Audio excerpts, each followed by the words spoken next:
We're live. How's it going? It's not going very good. You want to tell us what happened? I drove it to work, Yeah. bent the push rod, Yeah. twisted my rear end. Yeah. Terminal lit on fire. Yeah, on fire. That's it. That's it? I didn't make it home. No, we had a trailer. It's on the trailer. We'll back up. He's fixing that. And we are pulled that set of rockers off. Yeah, this one came off completely. That one came off. This push rod bent. That push rod's circular still. And we couldn't get it off the trailer because his rear end bent or twisted. So his back tire was touching the front of the fender, like right here. Boop. Did you learn anything, Nikki? No, I didn't. Okay. But yeah, he's dropping that, and then. Oh, look at this. Oh, what'd you find?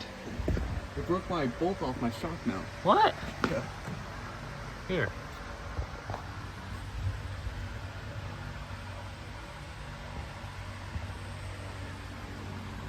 That's horrible.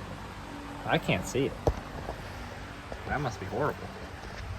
And this, he had a dead short, so this is getting extremely hot, and then that lit on fire. So now we gotta fix that. And then this wasn't tight. Oh, I can show you the stuff that wasn't tight either. So obviously that wasn't tight. A bunch of the, like this thing wasn't tight, so that kind of jiggled off. And then the radiator, we had a lot of faith in the sheet metal screw here. The sheet's not tight either. And then we put a turbo on it, but that's not tight. Oh, and the brake booster wasn't connected. So we had a lot of fuck ups. I'm gonna go find the push rod. Push rod. Push rod. I might not be able to find it. I thought it was possibly somewhere close. Oh. Well, we tried straightening it in the vise, but this was like this, and it was touching wherever it wanted to touch. But if you stand back and turn it, it looks straight. But if you do the roll test like we like to do, it doesn't really roll straight, so it definitely got a bent in there. But what's your plan? You want to bend that back? Dad tried to. It's pretty straight. I would run it if I were you. Here you go. I did the roll test. I could do it again if you want. Yeah, I rolled straight. You rolled pretty good. Yeah, I rolled good. Let's run it. So what's your game plan for right now? What's What's your game plan? I don't think I have one. No? Okay. Probably do the same thing tomorrow. Okay. Is it just to get it off the trailer today? No, it's to make the work tomorrow. You're not making this to work. This ain't going to work. You're not driving this for a while. You couldn't even drive 15 minutes without it exploding. It was like 22. And did you get to go wide open throttle with that turbo? No, I went part throttle. Part throttle. Yeah. And it stumbled. What? And it stumbled? Yeah, bad. Oh, okay. So, little breakdown of what he did. He painted the car 4 times. He put Caltrax on it. We put a locker in there, Caltrax shocks. And then the inside's still the same. It's still an well, now it's an M21 instead of an M20. There's the AFR gauge that we zip tied on the car. This is all about the same as ever. Oh, we got that box now. It's 6LA. Is it a 6LA or 7LA? It's a 7. 7LA. That runs a 3-step, 2-step, and all stuff like that. But we don't need to worry about that because we can't even drive in a straight line. Weld rims from the other Chevy II that's sitting in there. We traded. We made a little carbon fiber balance, pretty. And then a Florida license plate, because he's a Florida boy now. And then we put on this Borg Warner size turbo. Not sure on what size it is. He knows, but I don't. And then we cut that thing to shorten it to make it fit. We did a bunch of stainless welds. He did that one, and then I did some pretty ones down at the bottom that are a little better. And then we did some aluminum welding, which was a little better for that.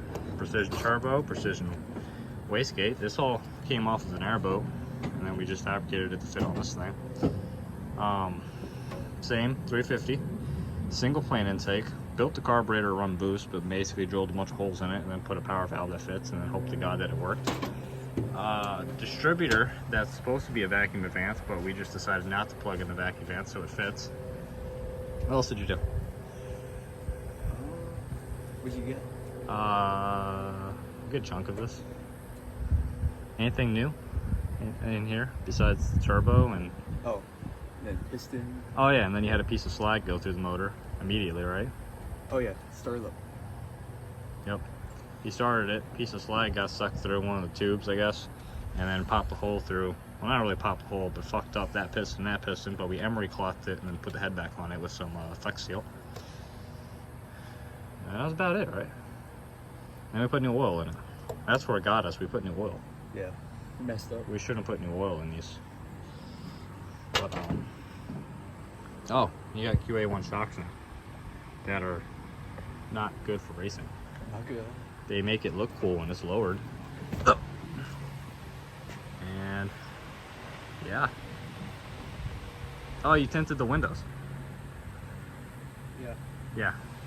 I took your welds too. Yeah, and I told him that you took my welds. We traded from that Chevy II. Is the rear end straight? No. Okay. You don't need that. Oh, that light bulb blew up too. You can add that to the messed up part. The light bulb made a bunch of crystal meth at the bottom. So that light bulb broke. And 20K, I know what I got. 20K for sale, 20,000.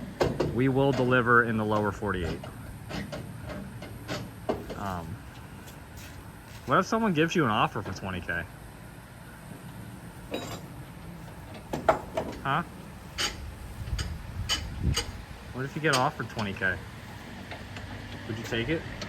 I might have to. You might have to. You can't financially recover from this kind of building. Oh, and then the old transmission we had, the M20, which is out of a Corvette, we blew the synchros in it. Then we found out that this is some kind of rare transmission out of the early Corvettes, like a 60 and a 62 or some bullshit. Then we learned that this part, this is what we blew up, was this whole bearing retainer, that it's normally made out of aluminum, which is a manufacturer defect. And then we had to find another one, but they don't sell them, so then we had to find some random dude out in Ocala that had it, and then we're not even running it, we're running a different one. And then we have that turbo. We have another one of these Borg Warners that spin quite nicely with another blow-off valve, because this is a twin turbo kit, and we decided to run a single turbo because we can't even get a single turbo to work. So a big turbo. And Chevy II sold that thing. I'm not even worried about that. It has a big block in it now. Big block, 454. Super T10 trans, has the original rear end with a just an open diff in there. And all the stuff I'm giving with it. So selling that out. He got a carbon fiber hood, or not carbon fiber, we wish it was, but he got a fiberglass hood. And then I got a drill press. So you're caught up on everything that we have in the garage. We'll get back to this guy working on it. Beep. Beep. Oh. What was that to? Oh. So the tire's on. We tightened it and torqued it, obviously. And we don't know if the rear end's centered. What was the thing you said? Champagne taste on fucking Marlboro Red budget? Yeah. 3 months. That's what we're fucking like. Yeah. Where's that piece you threw? Piece of my luggage. Oh, was it? Yeah. Oh, is it the cap? Oh, I see it now. jacking her off now. Got the Costco lug nuts. Costco lug nuts, you can buy them with a free hot dog for every purchase. Does it look centered? No. Just keep jacking it. I'm gonna watch that gap real closely. As long as there's a gap, we're good. Oh, we're lifting. So if you don't know, on these Chevy IIs, where we put it is right on the leaf spring perch. There's a little lip and you shove the jack in there because there's no frame rails on it. Take this off and then he's gonna lower it and then it's gonna be sitting on the tire. Or it's gonna roll back, one of the two. That's pretty good.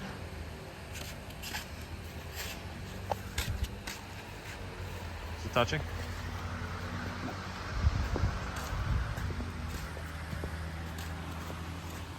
It's not centered though. You can, 2 fingers there. And if you go to this side, you're on 1 finger in there.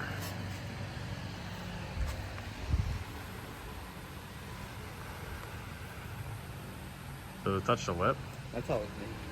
No, I don't think GM made it that way. The lip's nice though. That's good. I think they made my line just crab walks. It just crab walks? Yeah, I don't. You can fit like a hot dog down a hallway on this fucking side. What's that supposed to mean? That means if you take a hot dog and you throw it down a hallway, is it gonna touch any walls? Mom? It's not gonna touch any walls if you throw it fast enough. Yeah, if you throw it crooked as fuck, then you hit something. All right. Same. Alrighty. Take the jack out and then we'll push her off. No ramps? Yeah. Full send? Put it down the street. Okay. Alright, we'll get it off.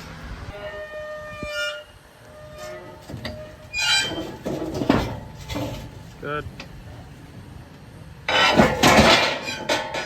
Keep going. Straighten your wheel out a little. This side on? Oh, I don't know. Yeah, you're crooked as fuck though. No, cut it back toward me. Just put your wheel straight first. Alright, stop right there.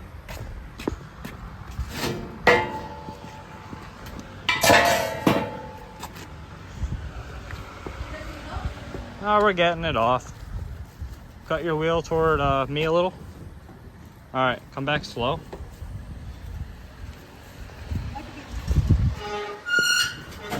Keep coming. Alright, you're clear. We got it in the garage. And we gotta wait on a push rod from AutoZone. And the rear end is still not straight, so we gotta rejack the rear end. We gotta make the radiator support. And then retime it, and then figure out how to tune a turbo to a small block. So we've never done that before.